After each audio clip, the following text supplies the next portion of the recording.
মহান স্বাধীনতা ও জাতীয় দিবস।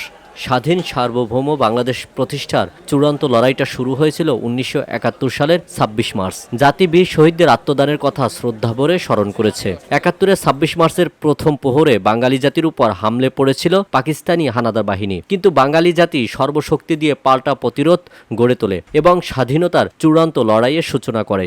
বসুন্ধরা, উত্তরা, বনশ্রী, কুড়িল ও বাড্ডা সহ রাজধানীর বিভিন্ন স্থানে অভিজাত ও অত্যাধুনিক মানের ফ্ল্যাট কেনার এক নির্ভরযোগ্য প্রতিষ্ঠান প্লেজেন্ট প্রপার্টিজ লিমিটেড। ৯ মাসের ধারাবাহিক রক্তক্ষয়ী লড়াই, অকাতরে আত্মদান এবং বীরত্বের সাক্ষ্য রেখে ১৬ ডিসেম্বর চূড়ান্ত বিজয় অর্জিত হয়। জন্ম নেয় স্বাধীন বাংলাদেশ। দিবসটি উপলক্ষে ভোরে সাভার জাতীয় স্মৃতিসৌধে পুষ্পস্তবক অর্পণ করেন রাষ্ট্রপতি মোহাম্মদ শাহাবুদ্দিন, প্রধানমন্ত্রী তারেক রহমান, স্পিকার মেজর অবসরপ্রাপ্ত হাফিজ উদ্দিন আহমেদ বীর বিক্রম, প্রধান বিচারপতি জুবায়ের রহমান চৌধুরী ও বিরোধী দলীয় নেতা ডাক্তার শফিকুর রহমান। সাভার স্মৃতিসৌধের আনুষ্ঠানিকতা শেষ করে প্রধানমন্ত্রী তারেক রহমান আসেন তার পিতা শহীদ রাষ্ট্রপতি জিয়াউর রহমান ও মা তিনবারের সাবেক প্রধানমন্ত্রী বেগম খালেদা জিয়ার সমাধিস্থল জিয়া উদ্যানে। সেখানে শ্রদ্ধা নিবেদন শেষে দোয়া মোনাজাত করেন। এ সময় উপস্থিত ছিলেন বিএনপির মহাসচিব মির্জা ফখরুল ইসলাম আলমগীর সহ দলের নেতৃবৃন্দরা। শ্রদ্ধা ও দোয়া মোনাজাত শেষে সাংবাদিকদের মুখোমুখি হন বিএনপির মহাসচিব ও স্থানীয় সরকার মন্ত্রী মির্জা ফখরুল ইসলাম আলমগীর। এ সময় তিনি বলেন, জুলাই অভ্যুত্থানের মাধ্যমে দেশে গণতন্ত্র ফেরার পথ তৈরি হয়েছে। জুলাই অভ্যুত্থানের মধ্য দিয়ে, ছাত্র জনতার অভ্যুত্থানের মধ্য দিয়ে বাংলাদেশ আবার নতুন করে একটা গণতান্ত্রিক ব্যবস্থায় ফিরে পাওয়ার সুযোগ সৃষ্টি করেছে।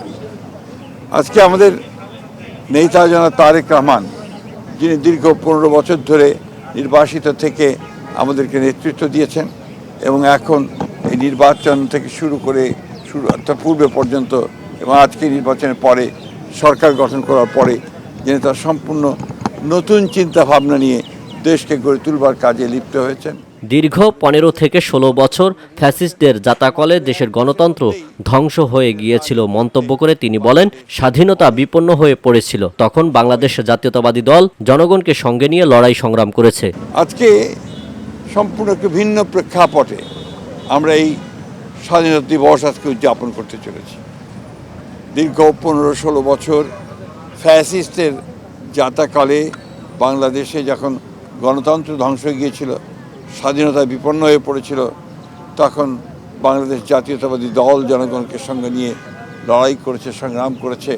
প্রায় ৬০ লক্ষ মানুষের বিরুদ্ধে মিথ্যা মামলা হয়েছে, ২০,০০০ মতো নেতাকর্মী তারা শহীদ হয়েছেন, প্রায় ১৭০০ নেতাকর্মী গুম হয়ে গেছে।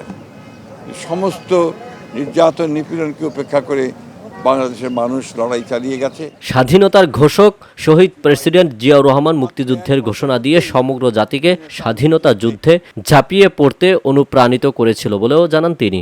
এই দিনের স্বাধীনতার ঘোষণা দিয়ে সমগ্র বাংলাদেশের মানুষকে স্বাধীনতা যুদ্ধে ঝাঁপিয়ে পড়তে অনুপ্রাণিত করেছিলেন।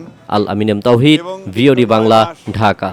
রণাঙ্গনে থেকে লড়াই করে বাংলাদেশের জনগণকে নিয়ে, দেশপ্রেমিক সেনাবাহিনীকে নিয়ে দেশ স্বাধীন করেছিলেন।